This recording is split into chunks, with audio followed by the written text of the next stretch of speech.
everyone. Today I'm going to be putting some tomatoes in this bucket, and you can watch me just sit down and relax. Time to begin.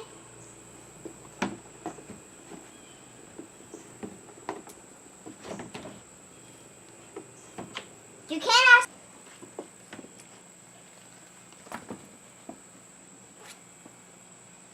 Red ones, or the ones you think you can use, you can use them, probably.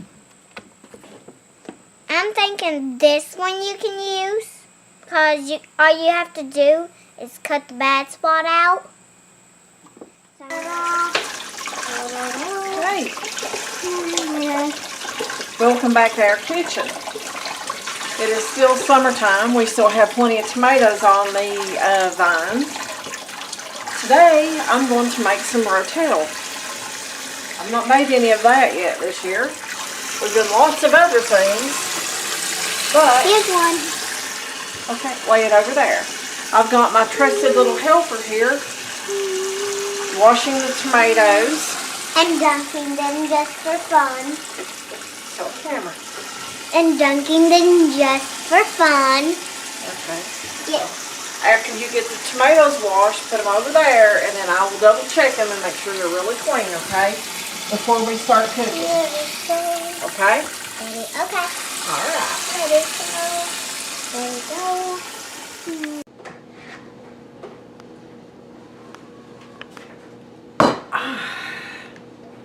Hey, I'm sitting here coring these tomatoes and cutting out any bad spots that might be in them. I'm making Rotel, and I don't want skins in there.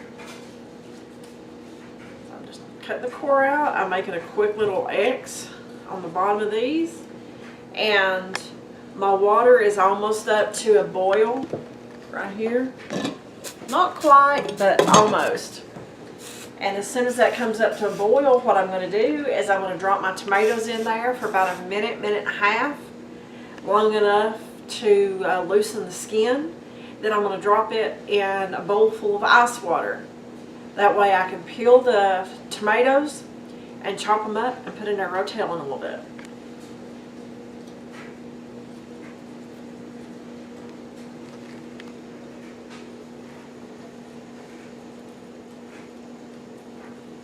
I've already done everything right here in this pan. This pan right here still needs a little bit of TLC. I'll show you here in a couple of minutes whenever I start blanching what that process looks like.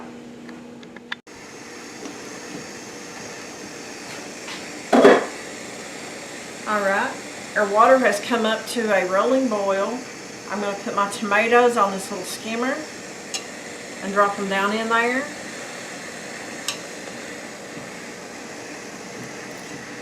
I can't exactly tell you how many, just until it looks about like that.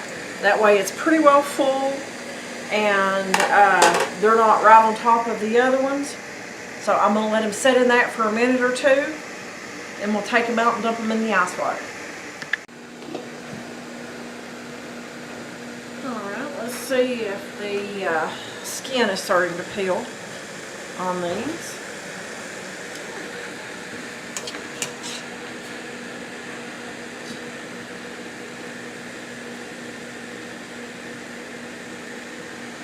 Not quite. We'll put it back in there for another minute or so, and then we'll check it again. Alright. Skins are peeling this time.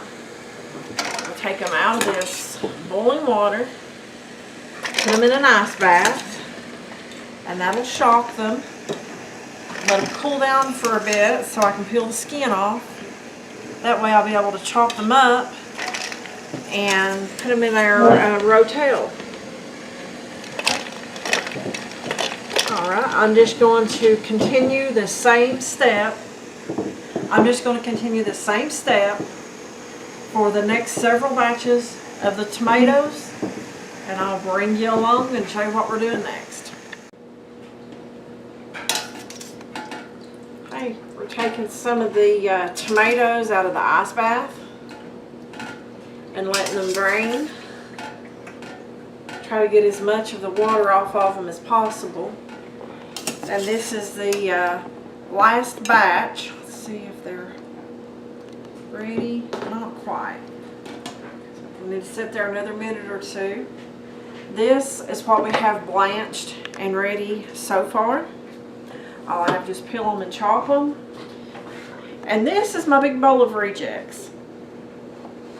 I wash the tomatoes, and as I feel them, if they feel really soft or if they have 3 or 4 bad spots, I just toss them, because I want good food and I'm not going to risk throwing something that's bad in there just to have a little bit more.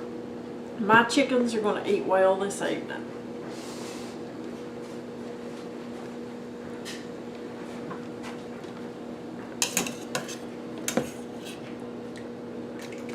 Alright, that's one more step complete.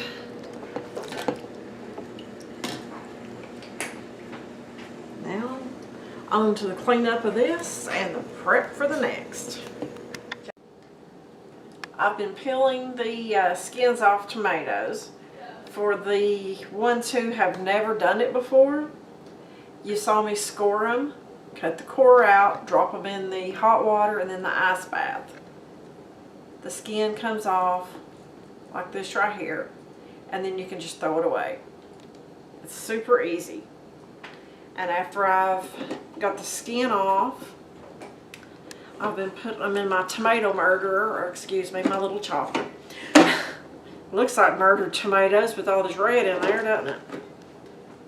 Then I've just been chopping them up, getting them all the same size, and put them out in my big bowl right there to measure. Okay. The next step is to run to the garden and grab some fresh green peppers and some fresh hot peppers that I have grown this year. I'm not really sure what the hot peppers are. They are a salsa pepper, but they've got some heat to them. But we'll bring you along for that in a minute. Oh, the things I'm doing for my canning.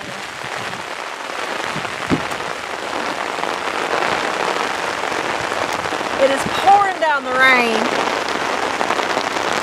and I'm out here getting my peppers.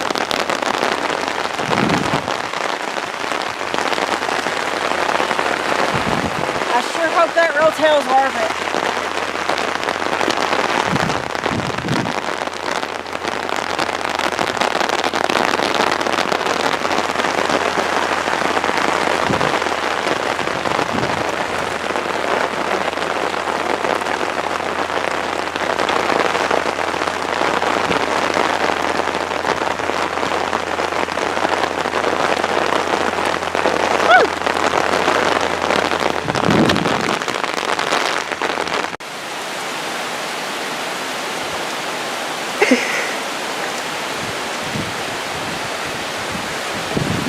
All for the name of Rotel.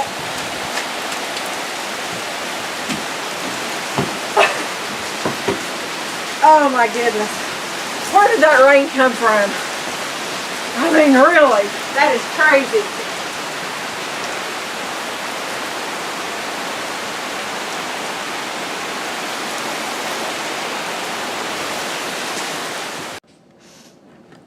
I have all my tomatoes diced up and in a big bowl. I'm going to measure out the amount that I need for the recipe. I actually need 20 cups of tomatoes. This is an 8-cup measuring cup.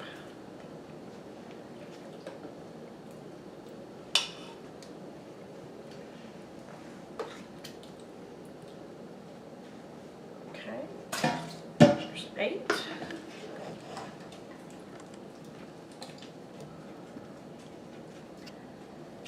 And that's 16.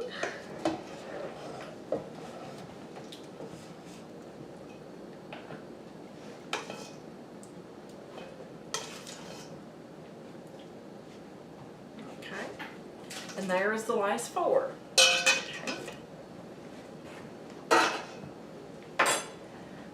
Now I need some bell peppers. I've been chopping up my peppers and my hot peppers. I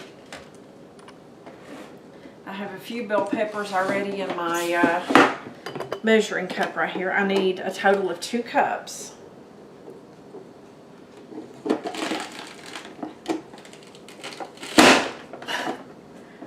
I am making my hot peppers a little bit smaller than my bell peppers. These are a salsa pepper. It's what they were labeled at in the nursery. I have no idea what they are. They're about a medium heat. As long as you don't eat the seeds, and they get really warm. I've got these chopped up to go in here. If you guys haven't tried one of these little choppers, got it at Walmart, it's such a time saver. I found out about it from my mom. She uses hers all the time.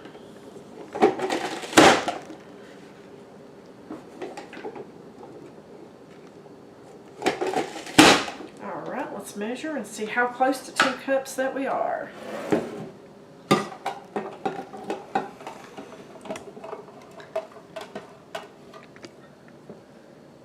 Right on the money. Alright, we're going to put the peppers in with the tomatoes, bring it up to a simmer, and then we'll add some seasonings. Okay, our Rotel is starting to come up to a boil. It's starting to smell really good. And let me tell you, my eyes are burning a little bit too. Even though that's not supposed to be a hot pepper, it's actually a pretty warm pepper.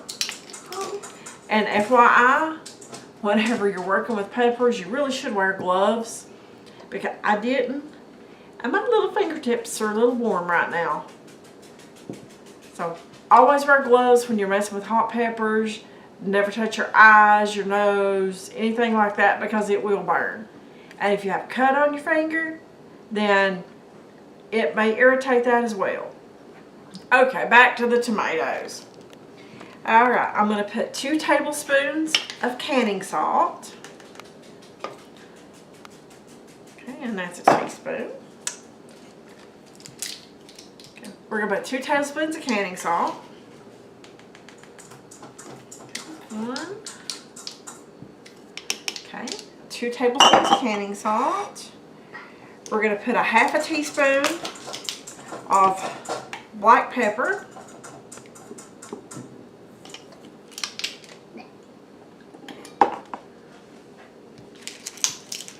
We're going to put 2 teaspoons of oregano.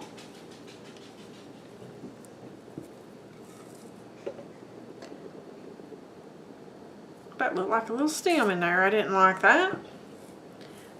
Always pay attention to what you're doing, because you never know what you're going to find. And 1 teaspoon of coriander. And of course it won't fit down in there, so let's hope we don't make a mess. Alrighty. We're going to stir all this up, and we're going to let it boil for about 10 minutes. And this actually really is smelling like Rotel.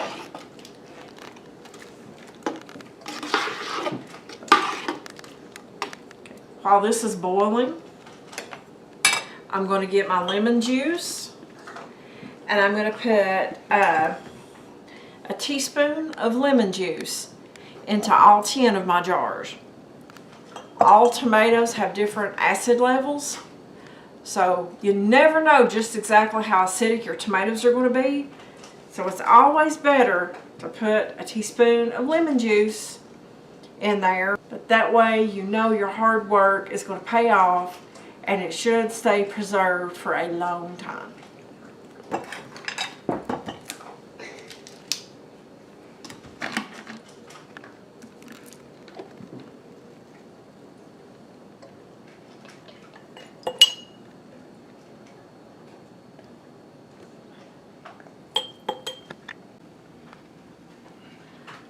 The Rotel has been boiling for about 10 minutes and it's nice and cooked down. So if you want to take a good close look at this, it smells excellent. My boys think it smells and tastes like salsa. Yeah, we had to sample the juice. It's really good. It's got a kick to it, not too hot, but we really liked it. So what I'm doing here is I'm putting it in the jars. I've already put my lemon juice in there.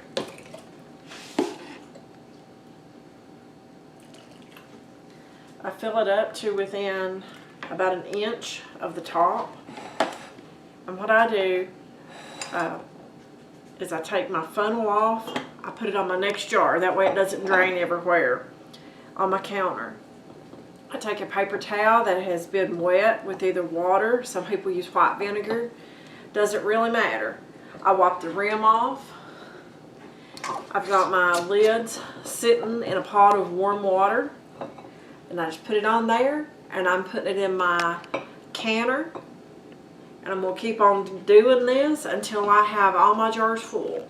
My canner holds 10 jars. And this should make close. Don't know exactly. We'll figure it out when we get to the end. Got the last jar that will fit into my canner. Jackson, can you get my lid, please?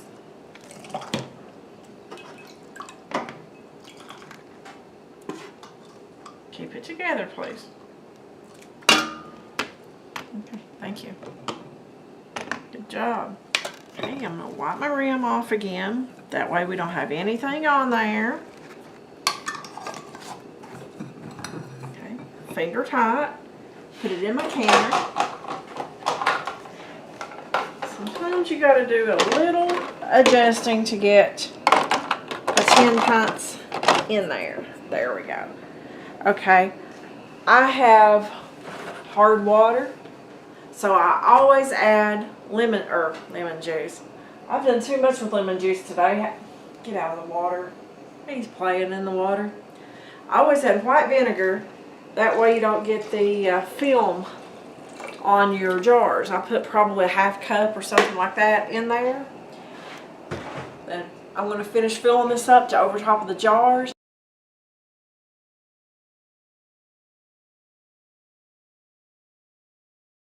I'm going to bring it to a boil, and the recipe says let it go for 40 minutes.